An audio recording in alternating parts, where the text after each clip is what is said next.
Assalamualaikum warahmatullahi wabarakatuh. Perkenalkan, saya Siti Mesarah, peserta Latsar CPNS 2021, Angkatan 4, Kelompok 2, Kabupaten Pidijaya. Saat ini saya bertugas di bagian Protokol dan Komunikasi Pimpinan Sekretariat Daerah Kabupaten Pidijaya dengan jabatan Calon Ahli Pertama Pranata Hubungan Masyarakat. Pada kesempatan kali ini, saya akan memaparkan Learning Journal atau pengalaman pembelajaran dari fase Distance Learning atau LMS pada agenda 2 dengan judul Nilai-nilai dasar ASN yang diampu oleh Ibu Yasnifa SPD MSI. Pada agenda 1 ini, kami mendapatkan pelajaran selama 4 hari berturut-turut.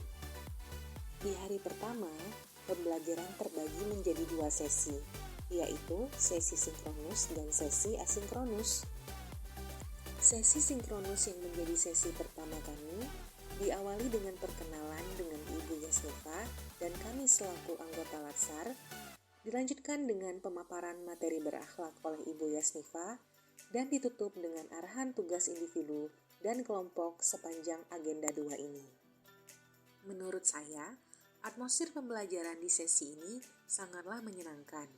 Ibu Yasnifa membawakannya dengan hangat, dengan metode diskusi dan tanya jawab, serta penuh apresiasi kepada kami para peserta Latsar. Pembelajaran kemudian dilanjutkan pada sesi asinkronus, yaitu menyelesaikan tugas-tugas pada hari ini, yaitu tugas individu sesuai dengan arahan Bu Yasnifa. Untuk hari ini, kami mendapatkan 2 tugas individu, yaitu matriks kristalisasi nilai berakhlak serta profil tokoh berakhlak. Khusus terkait tugas matriks kristalisasi nilai berakhlak, saya pribadi melihatnya sebagai titik awal yang baik dalam memahami nilai-nilai berakhlak. Dalam matriks ini, kami membedah nilai-nilai berakhlak dari berbagai sudut, mulai dari definisinya, kalimat afirmasi, kata kunci, kode etik, hingga contoh implementasi. Matriks ini juga memudahkan saya dalam mengerjakan runtutan tugas-tugas berikutnya, karena dapat menjadi panduan dan pedoman saya atas jabaran dari nilai-nilai berakhlak ini. Dimulai dari berorientasi pelayanan, yaitu perilaku, komitmen dan budaya kerja dalam memberikan pelayanan prima terhadap kebutuhan masyarakat, dilanjutkan dengan akuntabel, perilaku dan komitmen untuk bertanggung jawab atas kepercayaan atau amanah yang diberikan. Lalu kompeten, yakni perilaku dan komitmen untuk memberikan kualitas terbaik dalam pelaksanaan tugas, sembari terus belajar untuk mengembangkan kapasitas dan kapabilitas. Kemudian ada harmonis, perilaku dan komitmen untuk saling peduli dan menghargai perbedaan demi mewujudkan lingkungan yang kondusif. Lalu loyal, perilaku dan komitmen untuk berdedikasi dan mengutamakan kepentingan bangsa dan negara. Disambung dengan adaptif, yaitu perilaku dan komitmen untuk terus berinovasi dan antusias dalam menggerakkan serta menghadapi perubahan. Dan akhirnya ditutup dengan kolaboratif, perilaku dan komitmen untuk membangun kerjasama yang sinergis. Itulah 7 nilai berakhlak yang merupakan core value terkini dari seorang ASN.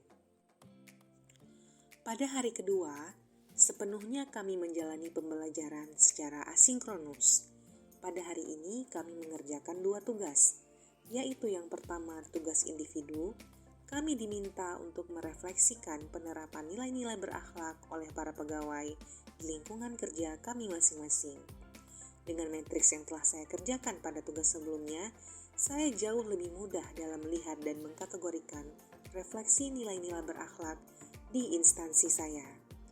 Kemudian pada tugas kelompok, kami diminta untuk melakukan benchmarking atau patok banding kepada instansi pemerintah, dapat berupa BUMN atau BUMD, untuk mendapatkan praktek baik nilai berakhlak. Kami memilih PTPN 4 yang terletak di Sosa, Sumatera Utara. Kesimpulan yang kami dapatkan adalah PTPN 4 memiliki core value yang sangat mirip dengan core value berakhlak ASN yang mana core value mereka disingkat dengan akhlak, yaitu amanah, kompeten, harmonis, loyal, adaptif, dan kolaboratif. Perbedaannya hanya terletak pada dua hal, yaitu tidak adanya nilai pelayanan pada core value PTPN 4 dan penggantian kata akuntabel menjadi amanah pada core value PTPN 4. Berlanjut ke hari ketiga, kami masih menjalani sesi full asinkronus yang diisi dengan mengerjakan dua tugas. Tugas pertama adalah tugas kelompok, yaitu membuat media promoting the culture of the value, di mana kami memilih poster sebagai media kami. Kami membuat 8 poster yang berisi keseluruhan nilai berakhlak, serta masing-masing turunan nilai berikut aksi-aksinya. Tugas kedua adalah tugas individu, yakni personalizing values and breaking the limitation, di mana kami diminta untuk mengidentifikasi nilai berakhlak yang sudah dan belum diterapkan di instansi kami masing-masing, untuk kemudian kami analisis faktor penghambatnya untuk dapat menemukan solusi dalam upaya membangun budaya berakhlak di instansi kami. Akhirnya, sesi agenda 2 ini ditutup pada hari keempat, di mana pada hari ini kami kembali menjalani 2 sesi, yaitu yang pertama sesi asinkronus untuk mengerjakan tugas individu, membuat learning journal berupa video yang berisi pemaparan pengalaman belajar kami selama mengikuti agenda 2 ini.